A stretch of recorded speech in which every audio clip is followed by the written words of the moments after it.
So this video is going to be replacing the exam jam because the exam jam video was kind of bad. We're going to be going over enzymes, carbohydrates, and bioenergetics. Hollow enzyme is just a whole enzyme. You have the enzyme plus the cofactor, the coenzyme, to make it functional. And so this is the opposite of an apoenzyme, where you just have the protein portion of an enzyme. You don't have the cofactor or the coenzyme. This would make it non-functional. Another version of a non-functional enzyme will be a zymogen. A zymogen is something that needs to be proteolytically cleaved. So the amino acid or the polypeptide chain needs to be cut at some place to make it so that when the protein forms, the active site will be exposed, and so then substrate can come in and bind to it. Relating to this equilibrium, K1, which represents K or E plus S to ES, is going to be representing the formation of the ES complex. This is going to be the opposite of K-1 and K2, which will be representing the breakdown of the ES complex. And so Km is just representing your breakdown of ES divided by your formation of ES. K2 will be the rate limiting step of the reaction. This is because once you have the product formed, it is still within the active site of the enzyme. And so it needs some amount of energy to break it off of the enzyme so it can then freely disassociate from the enzyme. And so that's why K2 will be the rate limiting step. This is also why Kcat equals K2, because Kcat represents the turnover rate of the enzyme, or in other words, the amount of product you're making within a given time frame. And so if you have a high Kcat, that's good, low Kcat, bad. K2 is going to be equivalent to Kcat because Kcat is dependent on the time it takes to make product. And if you're looking at how long it takes to make the product, you're going to be looking at K2 because K2 is the rate limiting step, which also means it's going to be the longest step. You then have delta G transition state and then delta G prime naught. Delta G prime naught is going to be representing the thermodynamics of the reaction.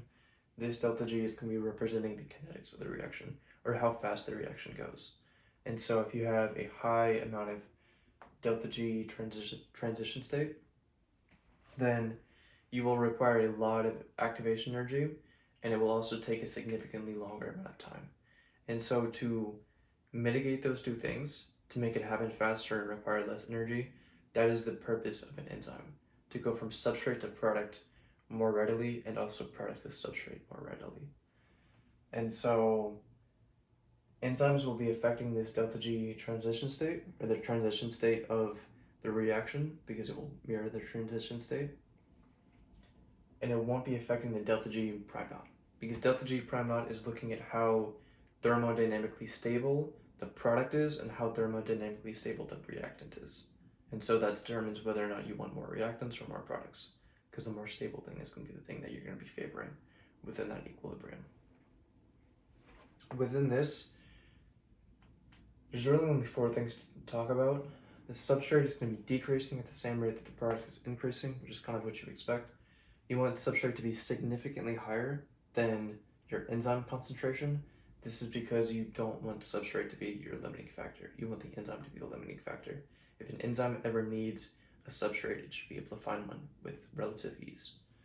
And so as you have increasing ES complex, you will have decreasing enzyme or free enzyme. And that makes sense because the enzyme total, or ET, is the addition of the concentration of free enzyme to the concentration of enzyme substrate. And so both of those two things together make ET. So if your free enzyme is decreasing, your bound enzyme is increasing.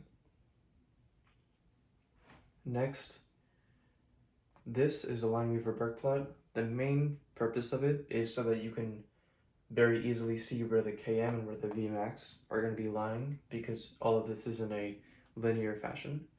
And so the main takeaway from this is that if your Vmax is increasing, or if it's higher, then your Vmax is, well, if this point, if the y-intercept is higher, then that means your Vmax is decreasing. If your y-intercept is lower, that means your Vmax is increasing. And so it's kind of the opposite of what you would expect. The same thing can be said about Km. If your Km or your x-intercept is closer to 0, that is going to indicate that you have a higher Km. if your x-intercept is far away from 0, that means that you have a very low Km. And so ideally you want that Km to be far away because that represents that you have a high affinity between your enzyme and your substrate. And so that's the important stuff with that. With this is looking at the y-intercept, the rate, over the x-intercept, which is the concentration of substrate. So if you have a high enough amount of substrate or high enough concentration of substrate, you will be reaching this Vmax. If you don't have a high enough concentration of substrate, then you will have a lower rate of the reaction happening, and at 1/2 of Vmax, that is going to be representing your Km. Or in other words, the concentration of substrate you need to get to 1/2 of the maximum rate that your reaction can be going. And so that's what Km and Vmax is going to be representing. You can also find the initial velocity of a reaction like this, which is what this line represents. That's the initial velocity of the rate of reaction. And so it's kind of like the velocity of the velocity. With this, both of these represent two different things. So this first one is going to be representing both ternary and competitive inhibition. And so with a ternary complex, you have both substrate 2 and substrate 1. Your enzyme needs to be binding both substrate 1 and substrate 2. If it doesn't bind both of these things, then it can't be making products. And so you need both S1 and S2 bound to make products. With ternary, there are two types of ternary. You have random and ordered. Random just means that you can bind S1 or S2 first, doesn't matter. With ordered, you have to bind S1 first, and then you can bind S2. That's the only difference between the two. With a ping pong mechanism, you're not binding both S1 and S2 on the same enzyme. What you're doing is you're having S1 bind to the enzyme. Once that makes products, it will both change the substrate to the product, but it will also change the enzyme, so that the enzyme no longer has the active site available for S1, but instead has an active site available for S2. And so what that means is that your enzyme is going to be making S1 to product, and then it will make S2 to product, and then it will make S1 to product, and then S2 to product. And so it kind of flips between what it makes products of. This is represented by this graph because your Vmax is going to be staying the same with a ternary, independent of what your substrate 2 concentration is, but your Km will be changing, and what it will be doing is it will be decreasing. So the Km will be getting lower as you have a higher concentration of S2, which indicates that you have a higher affinity. This is the direct inverse of competitive inhibition, where competitive inhibition is looking at the EI complex being formed. And so with competitive inhibition, you have an enzyme, you have a substrate, and you have an inhibitor. The enzyme has a choice of binding either the substrate or the inhibitor. So if your substrate is significantly low, then inhibitors can be having a very pronounced effect. If your substrate is very, very high, then your inhibitor is going to have pretty much no effect because you're going to be out competing it. And so that's why the Km will increase as your inhibitor increases, because more enzymes are going to be taken up by these inhibitors. And so there's going to be less of an affinity, or less of an apparent affinity, between the enzyme and the substrate.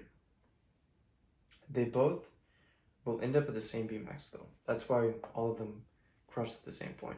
It's the same Vmax because if you have a high enough substrate concentration, you can overpower any concentration of inhibitor. Because if you have like 1,000 substrates and only one inhibitor, then it's very fair to assume that you're going to be binding a substrate and not an inhibitor. And because it's so low, you can just ignore it. And so that's why Vmax doesn't change with competitive inhibition. With ping pong mechanism and uncompetitive inhibition. Ping pong mechanism, the Vmax, the Vmax is going to be increasing as you have a higher concentration of S2, and your Km is going to be increasing as you have a higher concentration of S2. That's pretty much all that needs to be said there. Uncompetitive inhibition is going to be affecting both Vmax and Km. So with the Km, it's going to be kind of doing the opposite of what you would expect. What you would expect is have a higher Km to show lower affinity. But what actually happens is that you have the Km being lower, which shows a higher affinity for the ES complex.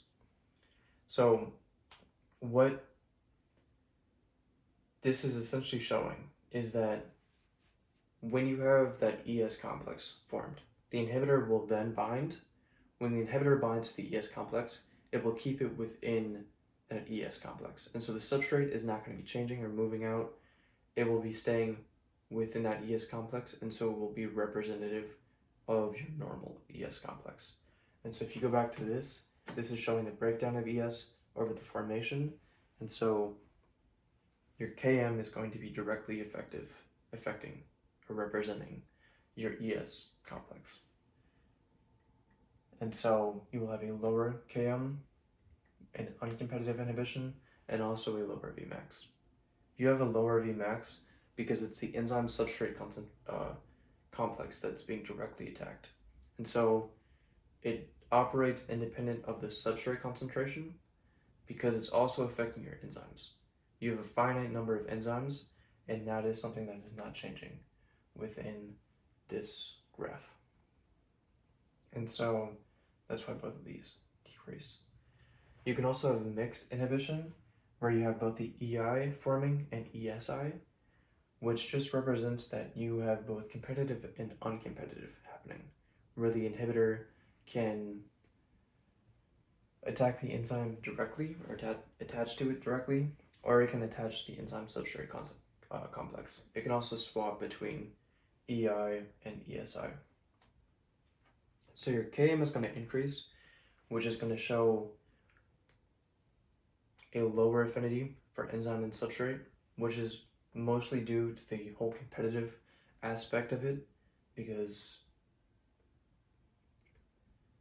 the Km stuff is really just representing the concentration of ES complex you have.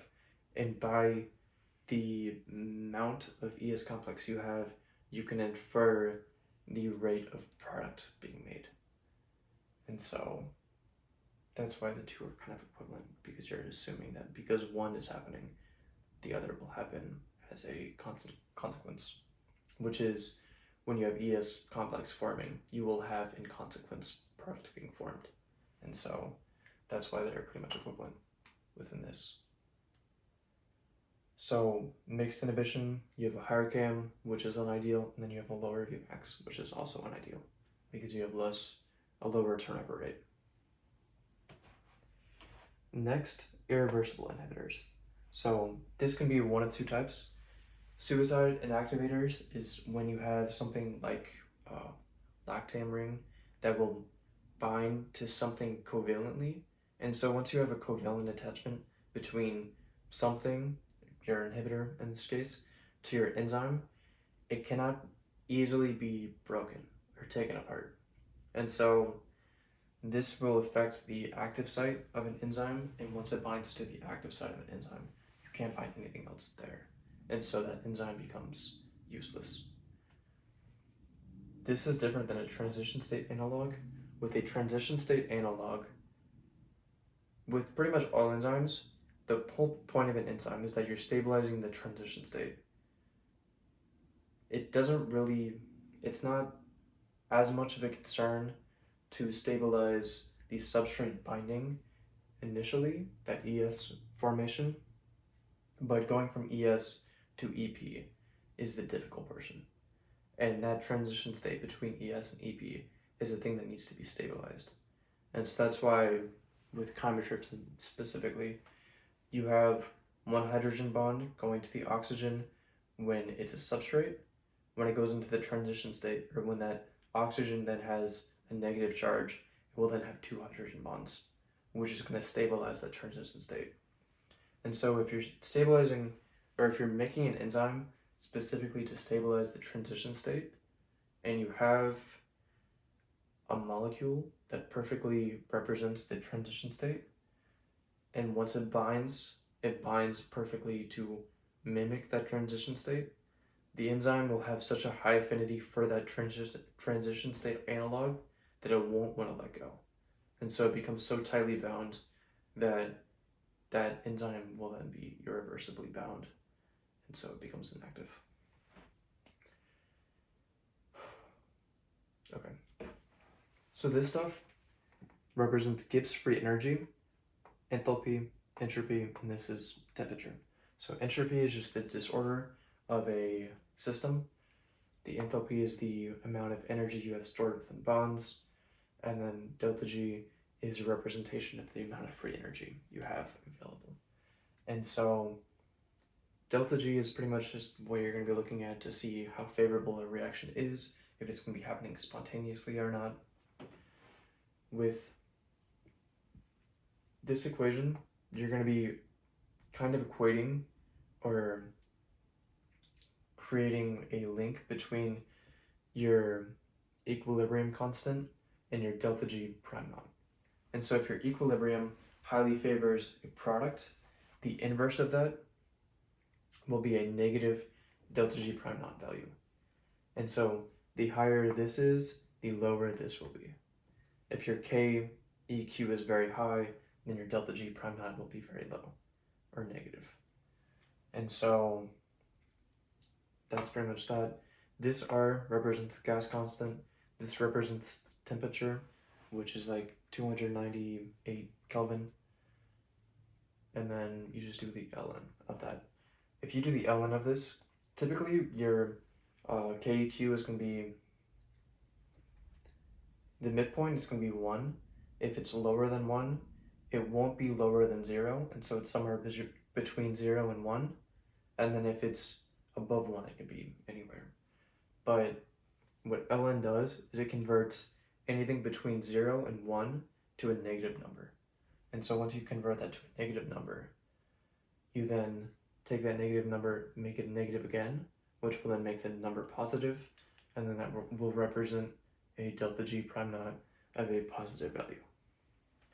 And so if KEQ is above 1, then the ln will make it so that the number stays positive, and so this negative sign will make that positive number negative, and so then you'll end up with a negative delta G prime naught. With this equation, you're going to be looking at actual conditions, and so this Q is kind of the same thing as KEQ, except KEQ looks at the equilibrium a reaction should be at, the amount of product over reactant. The Q shows the actual amount of product over reactant. And so the whole point of this equation is to see how far away you are from being at equilibrium. And so taking this part and adding it to this part, ideally, if this Q was at equilibrium, or KEQ, then adding these two together would just make 0. And so your delta G would be 0. And so a reaction wouldn't be happening in the forward direction or in the reverse direction. Typically, that's not going to be the case though. If you have a Q that is going to be, who knows, resulting in a number that is negative. And so this portion is negative, and this portion is also negative, then adding them together will make a delta G that is highly negative. And so if it's highly negative, then it will very much want to go into products. And so it's going to strongly go to products. And so the whole point of this delta G is to represent whether or not a reaction is actually going to happen. This delta G prime naught just represents where the equilibrium is. This delta G is going to be representing whether or not you have the reverse or the forward reaction happening. And so that's kind of that. With this standard reduction potential stuff, you're going to be looking at whatever is going to be reduced minus oxidized. And so within this example, that's within the slides, you have the iron. When iron is reduced, it has a standard free energy of 0.77. When copper is reduced, it has a standard free energy of 0.158. And so because the iron, has a higher standard reduction potential, I should say. Since it has a higher standard reduction potential, then it will be the reducing part of the equation.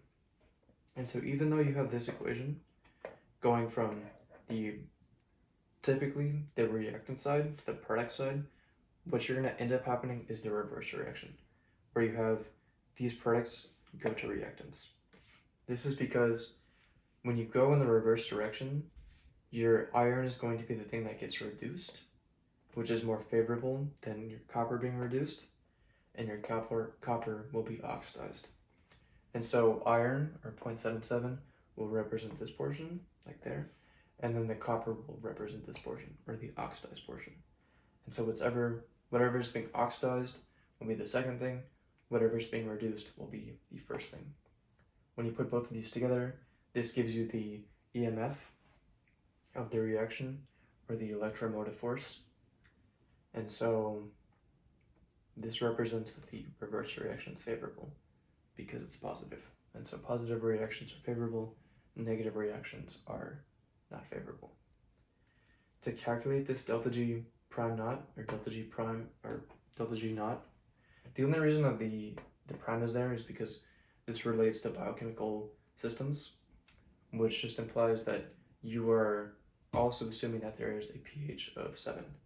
With delta G naught, you have the standard conditions like pressure, temperature, the other stuff, and with the naught, you just include pH, which is going to be at 7. And so using this EMF at physiological pH, you can also calculate what the delta G prime naught of this reaction is using the Faraday constant and the number of electrons moving, and that's kind of that.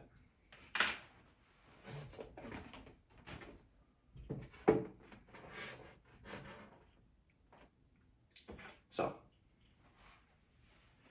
with chymotrypsin, by the way, this is just going to be going over chymotrypsin, the structure of glucose, sucrose, the naming convention of sucrose, and then what an O-glycosidic bond and an N-glycosidic bond is. So it's not everything, but it's something. With chymotrypsin, you're going to have this hydrophobic pocket. Hydrophobic pocket is going to be accepting an aromatic ring. This can be one of three things. It can be phenylalanine, it can be tyrosine, or it can be tryptophan. But you need something to bind to this hydrophobic pocket because it will kind of act like a hand attaching to something and holding it in place so the substrate can stay in place while the reaction occurs. This oxyanion hole is how you're going to be having that transition state stabilized, where you have when the carbon is double bonded to the oxygen, only one hydrogen bond happening, but when the oxygen has a negative charge, it will have two hydrogen bonds. And so this is an example of the transition state being stabilized. But going back to this, you have 4 amino acids. These 3 are the most important. This glycine is not as important. But the purpose of this aspartic acid is to stabilize this histidine. So the histidine can go between the acidic and the basic form very readily, where it has a proton being acidic form, where it does not have the proton being the basic form. And so that's the purpose of the histidine, to act like both a base and an acid, general base and general acid. And the point of the serine is to attack your polypeptide, but it will also provide hydrogen bonding through its nitrogen to the oxygen. And this is going to be throughout the entire duration of the reaction. And so what will end up happening is you will introduce your peptide, or your polypeptide, which will be the CCNC with your R group coming off here and your R group coming off here, this R2 has to be the aromatic thing. And so it has to be phenylalanine, tyrosine, or tryptophan. What initially happens is you have your histidine deprotonating your serine. Once that happens, serine can then do a nucleophilic attack on this carbonyl. When it does a nucleophilic attack on the carbonyl, the oxygen will then carry a negative charge.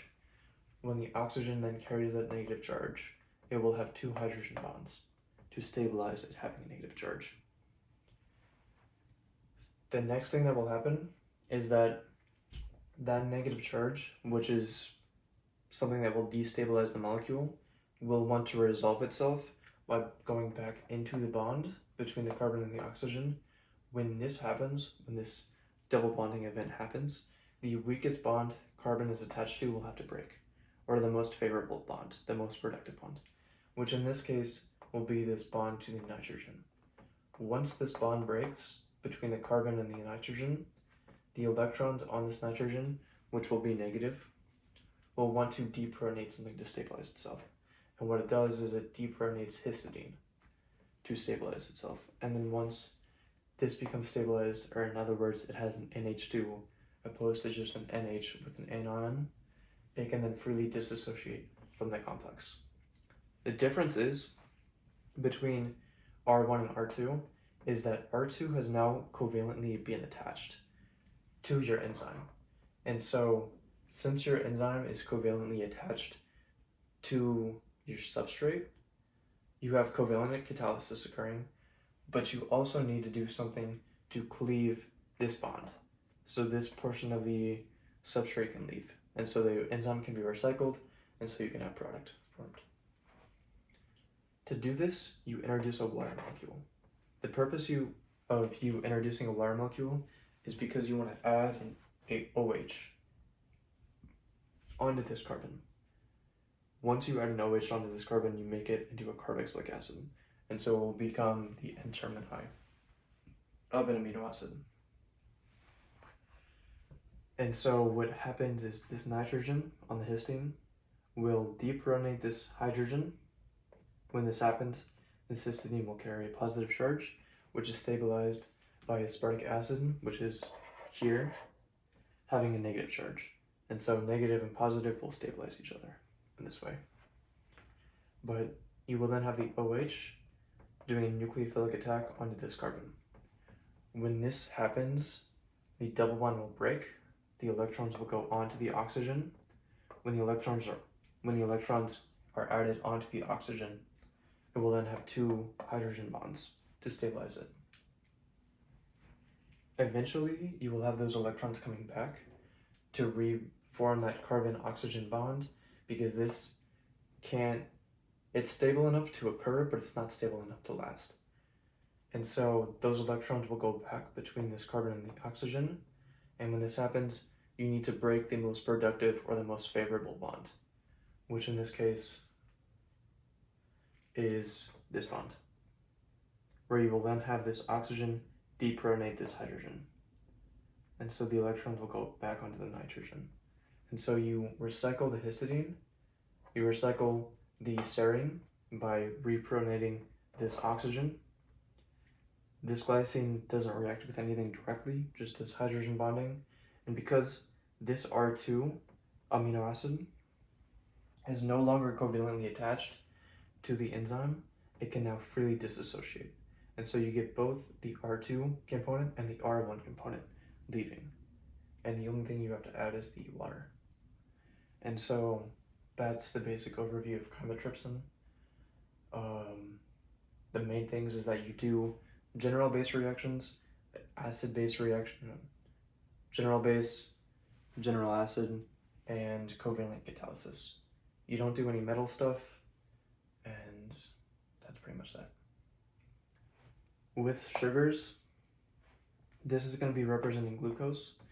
This carbon is going to be representing what the anomeric carbon is going to turn into. And so this is the equivalent of this carbon. This carbon is the equivalent of that carbon. This is the carbon you look at when determining if a sugar is L or D. If this OH is on the left side, then it's an L sugar, or a left sugar. if this OH is on the right side, it's a D sugar.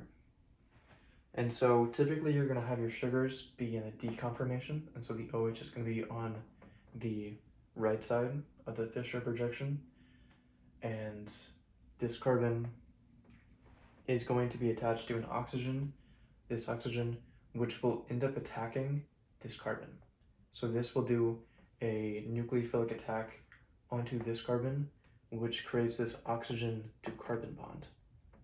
And then once this CO double bond is broken, this oxygen is protonated, and if it's on the top, it will be beta. If it's on the bottom, then it will be alpha. And so that's pretty much that. With the OHs, I don't know if you need to know this, but with the OHs, if they're on the right side, they'll be going downward typically. If they're on the left side, they'll be going up typically. There are some cases, like with this fructose, where if everything is flipped, you can just assume that the molecule has been flipped. And so typically with fructose, this oxygen will go up because the fructose is in the beta conformation. So the oxygen will go up, the CH2OH will be going down, this OH will be going up, this OH will be going down, the CH2OH will be going up. The reason you would be able to know this, if it ever came up on the exam, is because glucose and fructose are like the same thing, where instead of having the double bond on this carbon, you have the double bond on this carbon. And so if you ignore the first two carbons, they're going to be the exact same on the bottom four carbons. And so you're going to have the first carbon, the third carbon, which will be this one going up, the next carbon going down, which will represent this. This carbon won't matter because this is the thing that's binding, or the thing that's acting like a nucleophile. And then you have this. This one will almost always be going up. If it is going down, that means that you have an inversion, or all of the stereocenters have been flipped.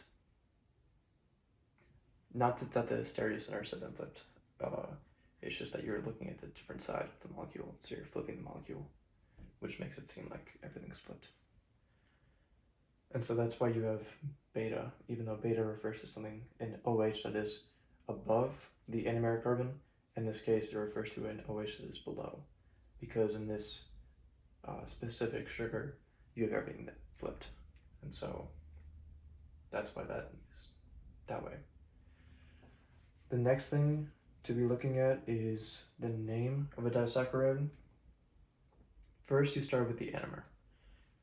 With fructose, you're going to have the beta because the OH is on the bottom. Typically, OH is going to be on top, but because everything is flipped, especially because this thing is flipped, you're going to assume that this is actually a beta OH. It's just skewed in a weird way. This D is going to be representing the stereocenter. You can't actually derive this information from this because it represents this carbon to this oxygen bond. Because this oxygen is part of the ring, it kind of loses its, it's hard to tell if it's D or L, and so you just assume it's D. For the next part, you assume whatever sugar it is, and so in this case, you have fructose, and so you just do fructo. Then you do whatever number ring it is. It's either furano or pyrano. Pyrano represents a 6-membered ring, furano represents a 5-membered ring. At the end of the first substituent, you have OSYL. That just represents the end of the first substituent.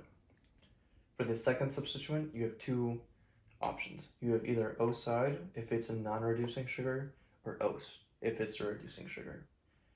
You determine if it's a non-reducing or reducing sugar based off the anomeric carbon. And so in both of these sugars, you have the anomeric carbon being here and the anomeric carbon being here. And so for fructose, the anomeric carbon will be the second one, and glucose, it will be the first one. This is just because whatever carbon this oxygen nucleophilically attacks is going to be the thing that becomes the anomeric carbon. because it can either go in the alpha or the beta position. And that's the best I can explain that. With the 2 to 1, that just represents that you're going from this second carbon to the first carbon. And so you're creating a bond between these two things. And it's non-reducing because both of these anomeric carbons are using their OH. With glucose, it's easy to determine what the anomeric carbon is because it's the carbon next to the O. With fructose, it's more difficult. And so the oxygen that is part of the sugar is going to be bound to 2 carbons, the left side and the right side. On the left side and the right side, there will only be one OH. And so if there's an OH on this side, there will not be an OH over here. If there's an OH over here, there will not be an OH over there. Whatever OH is present will be the OH attached to your anomeric carbon. And so it's the OH that determines what carbon is anomeric and which carbon isn't. And so in this case, this will be your anomeric carbon for fructose, and this will be your anomeric carbon for glucose. And because these two are bound together, you have it so that it's a non-reducing sugar, because this can't bind to anything else. The reducing sugar, or the reducing part of the sugar, the anomeric carbon, is a thing that is able to attach to other sugars, or even to proteins, like with O-glycosidic bonds and N-glycosidic bonds. You will have this this anomeric carbon binding to these things to create the bond. And so if you don't have one present, like with this, the molecule just ends there. And so this molecule can't add to anything else, and so it just stays as sucrose. And so that's sucrose. With O-glycosidic bonds and N-glycosidic bonds, you have threonine and serine being for O-glycosidic bonds, making it so that this oxygen will be attaching to this side of the molecule, and so this oxygen will bind at that position. With N-glycosidic bond, you have a asparagine. The asparagine will use its N to bind to the anomeric carbon. And so when the N binds to the anomeric carbon, that just creates an N-glycosidic bond. And that's all I have. So yeah, hope you enjoyed. I think I should have added other